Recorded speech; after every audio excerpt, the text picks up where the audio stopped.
Today I'll be discussing some of the relationships between mathematics and music. I've always had a passion for both, but until recently had never wondered how the two connected.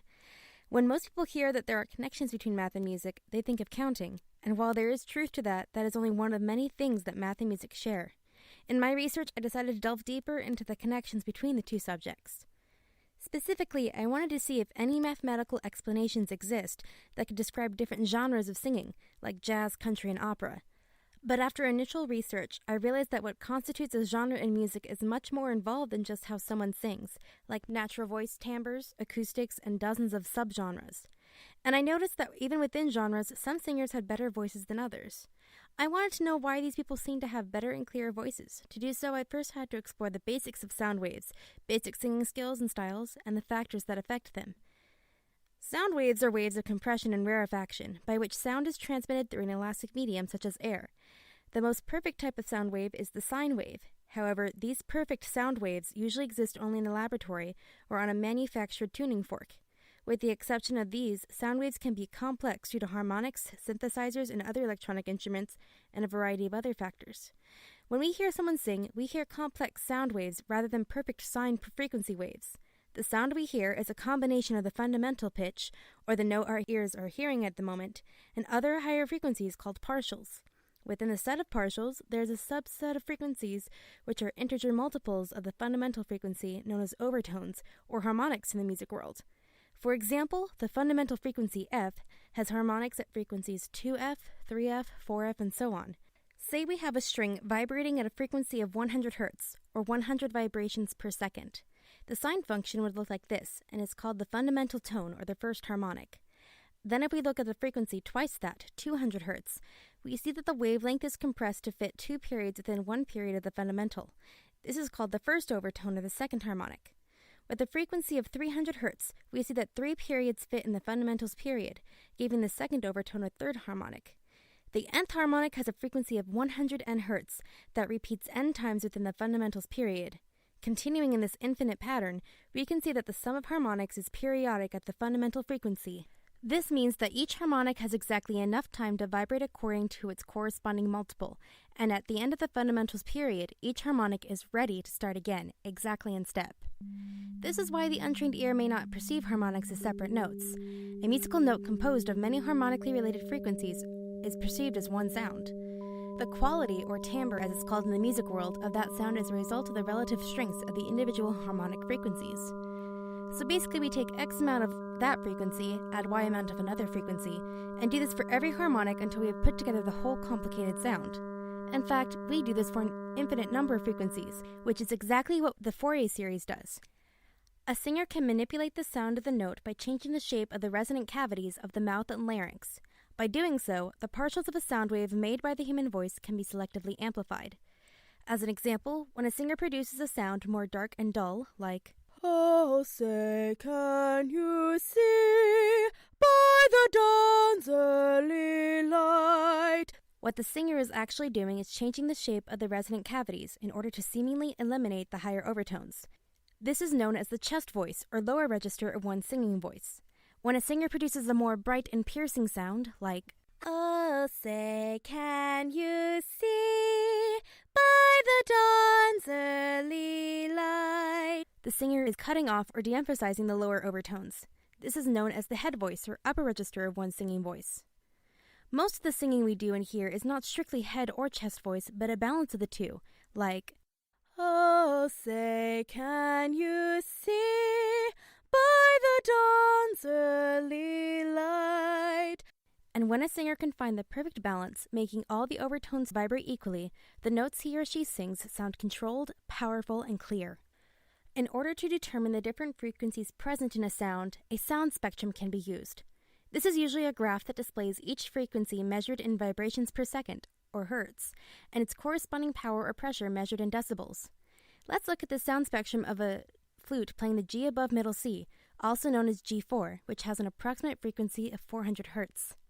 From this graph displaying frequencies in kilohertz, we can see a series of peaks at frequencies 400, 800, 1200, 1600, 2000 Hz, and so forth. This is showing us the harmonics of the note G4. The fundamental frequency is 400 Hz, which means the air in the flute is vibrating with a pattern that repeats 400 times a second. Every peak after it is an overtone frequency. Now that we've discussed frequencies and harmonics in brief overview, another important factor to singing quality is vowels, since this is the basic ingredient that produces a pitch for any length of time. In English, vowels are determined by how much the mouth is opened and where the tongue constricts the passage through the mouth, front, back, or in between. For example, the ah vowel is very open, with mouth open all around and tongue down. The vowel is created by a smaller mouth opening and slightly raised tongue. The e vowel has a spread horizontal mouth opening with the tongue at the highest position of all the vowels, though not quite touching the roof of the mouth. The o vowel is similar to the ah vowel, but with a smaller mouth opening. U has a smaller mouth opening while keeping the tongue down. In many types of singing, relatively small variations in vowel articulation can have a strong role in determining the quality of a sung note. For example, some operatic-style singers may use a small amount of nasalization, or head voice, to modify their voice quality on some notes. I wanted to explore these variations in more depth, and decided to compare different timbres of the singing voice against the pure or perfect tone. To do so, I implemented the use of the free sound editing program Audacity, and used Microsoft Excel and Maple 12 to plot and analyze my collected data. So what I did was have Audacity create a pure sine tone at 440 Hz, which is known as the note A4 and commonly used as the tuning note in bands and orchestras. As you can see, the pure note generated by Audacity is a perfect sine wave, repeating 440 times per second. Then I created a sample for each of the 5 main singing vowels, a, e, o, and u, doing 3 different timbres, chest, head, and a balance between the two. Here is an example of what the complex sine wave from the recordings look like. Just by looking at it, it looks very much the same as the generated pure tone, but if we put them together, we can see that the frequency for the sung vowel, colored in red, is close but not the same as the generated tone. In fact, the voice naturally produces vibrato, which is a rapid, slight variation in pitch that is used to add expression to vocal and instrumental music and producing a stronger or richer tone. In order to sing with a pure tone, the goal for a singer is to find the best way to produce the sound that fluctuates above and below the pure tone evenly by using the right amount of vibrato. Audacity doesn't have any features that can export data to recreate these frequency waves.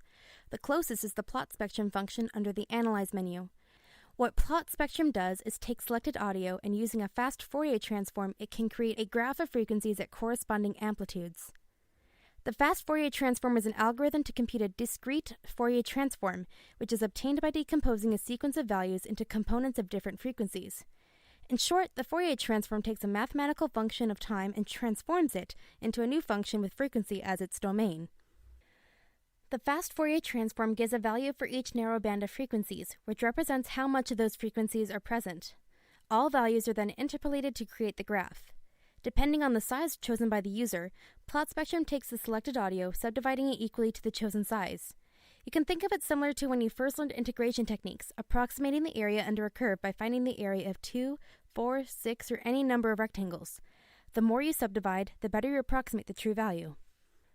After the fast Fourier transform does its thing, it averages all the blocks together to give us a graph similar to what you see here. This graph shows the frequencies in corresponding decibels for 100 milliseconds of selected audio, using size 4096. The highest peak is the loudest note in the selected audio, which for this sample is about 437 Hz. This is the fundamental frequency, which for a singing voice can range from 60 to over 1500 Hz, depending on the type of voice. The peaks to the right of the fundamental are the harmonics, which we can see are 873, 1310, and 1748 Hz, and so on. Simple calculation shows us these were approximately the second, third, fourth harmonics, and so forth. Most of the frequencies that appear to the left of the peak are a result of background noise. However, I was concerned with the fundamental frequency for what I wanted to do. Exporting the data found by Audacity's plot spectrum into a text file results in a left and right column, representing frequencies and their corresponding average decibel level respectively. In order to find the pitch being sung, I needed to sort each text file for the loudest frequency, since in my small sample of a vowel of relatively constant pitch, only one fundamental frequency is present, which is the highest peak, or the loudest frequency our ears perceive.